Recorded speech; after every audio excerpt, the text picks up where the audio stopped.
Hello everyone, my name is Dr. Pradeep Shinai from Pacespro. In continuation with our lecture series on MRCP Part 1, today we'll be discussing with one of the important chapter from the nervous system, that's on Guillain-Barré syndrome.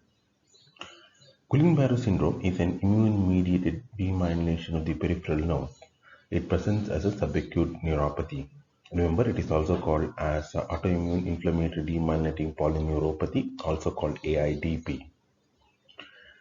The pathogenesis of Guillain-Barré syndrome is complex, and the most likely theory is that it's a post-infectious demyelination. However, we do find some specific autoantibodies such as anti-GM, but they are not specific, they are not sensitive. The characteristic pathology is the segmental demyelination. What is the precipitating event? Generally, it is seen after a bout of diarrhea, specifically caused by Campylobacter jejuni. Remember, whenever you have Campylobacter jejuni in the exam, you should remember 3 points. One, it can precipitate Guillain-Barré syndrome. Second, it causes bloody diarrhea. Third, it is spread by supermarket chicken. What is the presentation? It presents as ascending weakness, which means that there is a weakness of the lower limb, followed by the upper limb, followed by the facial weakness. The close differential diagnosis whenever you have a patient who is presenting with ascending paralysis is the hypokalemic periodic paralysis. Although Guillain-Barré syndrome is much more common in MRCP Part 1 exam. Remember, it's a pure motor weakness. However, initial symptom could be that patient might have some tingling or numbness, suggestive sensory involvement. However, there is no objective finding during examination. The characteristic feature is areflexia. Areflexia is the one which differentiates between Guillain-Barré syndrome and similar presenting neuropathy or myopathy such as hypokalemic periodic paralysis. They also have a facial palsy.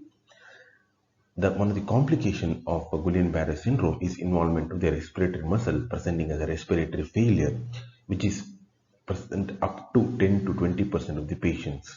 Remember, you need to monitor any patient who is diagnosed as Guillain-Barré syndrome with vital capacity to look for the respiratory reserve.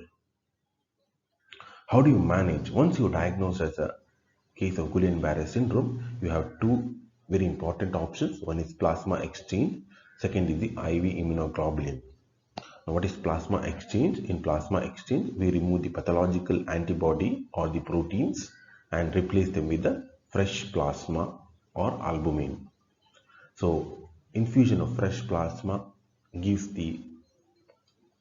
removes the antibody and replaces the lost plasma volume. Second therapeutic option is IV immunoglobulins, which has to be given over a period of 5 days. There is no preference of one treatment over the other. Remember, we do not use steroids in Guillain-Barré syndrome. We use only in chronic inflammatory demyelinating polyneuropathy, also called as CIDP. And always remember that we need to monitor their force vital capacity to monitor their respiratory function. Prognosis, up to 80% of the patients usually recover without any problem. About 20% can have some disability, out of which about 5% can die. Another important part in MRCP Part 1 is the variant of Guillain-Barré syndrome called as Miller-Fisher variant. What is it? It's a descending paralysis. It involves predominantly cranial nerves. So the patient will have areflexia, ataxia, ophthalmoplegia, and weakness of the shoulder girdle.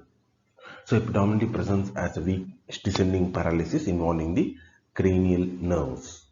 The close differential diagnosis here will be botulism and post-diphtheritic paralysis. However, the Miller-Fisher syndrome is quite different in terms that you can find anti-GQ1 antibody, which is present up to 90% of the patients, and it's pathogenic and it's diagnostic of Miller-Fisher variant. The treatment remains the same, either you give plasma exchange or IV immunoglobulins. Thank you.